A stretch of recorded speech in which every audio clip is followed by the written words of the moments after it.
Hey folks, in this video, we're going to talk about whether or not you really can get jail time for going 100 miles or plus in Fairfax, Virginia. The reality is, indeed, you can get jail time, but let's talk about reckless driving first, and then we'll walk through it. So, first of all, you got to remember in Virginia, reckless driving is indeed a crime. Specifically, it's a class one misdemeanor.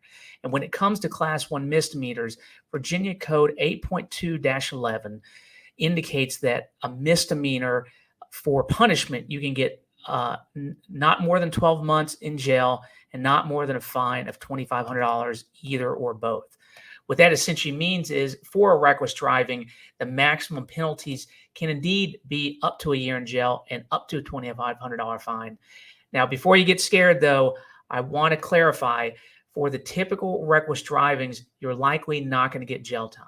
What do I mean by typical reckless driving? I'm talking about the situation where you're doing 45 and a 25 or 75 and a 55.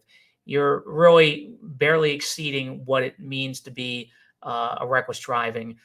You're not running people off the road. You're not almost causing accidents. You got a good driving record. You're not a complete jerk to law enforcement.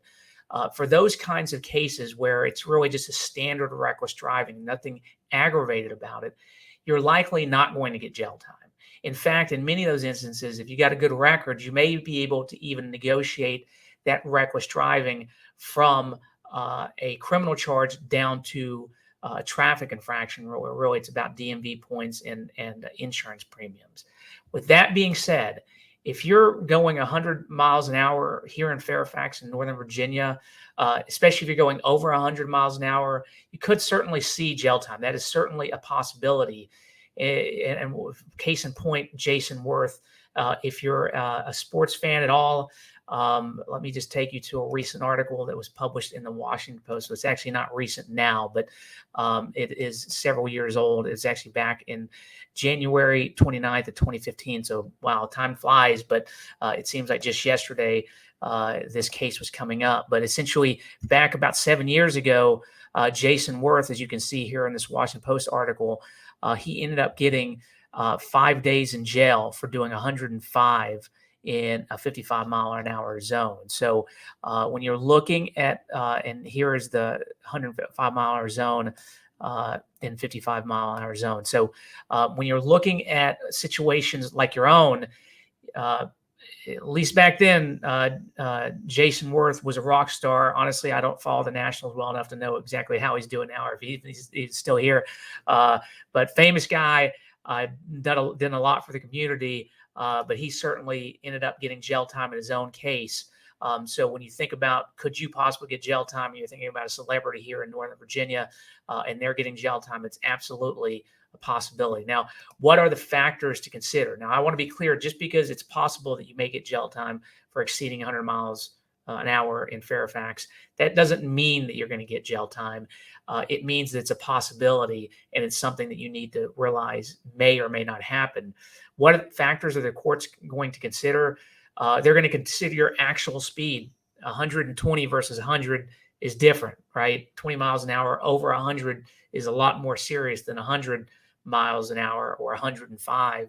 But yes, if you, the higher your speed is, the more likely you are to get jail time.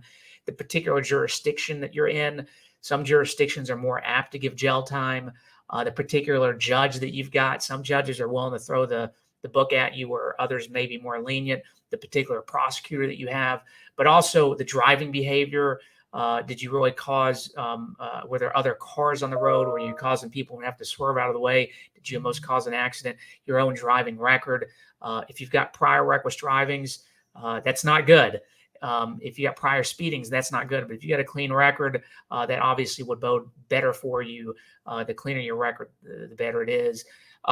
Also, whether or not there's legal or technical defenses to your case, maybe the officer did not have the proper calibrations for his speedometer or his LiDAR. Maybe there's a factual defense. They thought you were driving when you weren't driving, or they gunned the wrong car. If there's some type of factual defense that gives leverage to try to push that down, those are all factors that the court's going to consider when they're thinking about whether or not you may get jail time. Now, one of the caveats I want to be clear about, I hear a lot of clients call me. They're charged with the speeding. They're charged with the reckless driving. They tell me they get a bunch of flyers saying, "Hey, you're going to jail," and all those kinds of things. That is not the purpose of this video. The purpose of this video is we're talking about high-speed recklesses, and I want people to be prepared because I've unfortunately seen people call me on an appeal because they went into court with a 110-mile-an-hour case. They ended up getting jail time, and they have to call me on appeal, and we now wasted that proceeding in the traffic court, in the general district court. So they don't take it very seriously. That being said, if you've got a standard reckless driving or you get a reckless driving at all, I'm not saying it's a foregone conclusion that you're going to get jail time. In fact, like I said before, typical reckless drivings, you may very well not see jail time. You may be able to get that amended to a speeding ticket. But that being said, if you're facing reckless driving, even typical reckless drivings, I want you to remember it is a crime. So if you're convicted of it, and let's say you got a security clearance, you got a commercial driver's license, you got immigration issues, criminal offenses can affect all those things. There can be collateral consequences. So whether or not you hire me or not, a lot of times I tell people, unless it's complex, you may not want to hire me because my fees tend to be on the higher side. I want you to make sure that you're hiring an attorney or at least calling an attorney to get their opinion, and likely hiring an attorney if you're facing a criminal charge to help you make sure that you're not getting collateral consequences, even if you got a typical reckless driving. Now, of course, this video is caveated with this is information. And you can't rely on it. I really think you need to speak to attorneys to get their information. Now, I want you to check out our website, www.abrinio.law. I'm going to go ahead and pull that up here. I think that what I'd like to do is show you how useful we tried to make this site. So if you go to abriniolaw.com, in addition to getting to see my beautiful face, you can scroll to the practice areas and pick your whatever kind of charge that you're facing. If you're facing reckless driving, you can click here. If you're facing, other types of charges, you can click. And we've added information and answered a lot of questions, added video.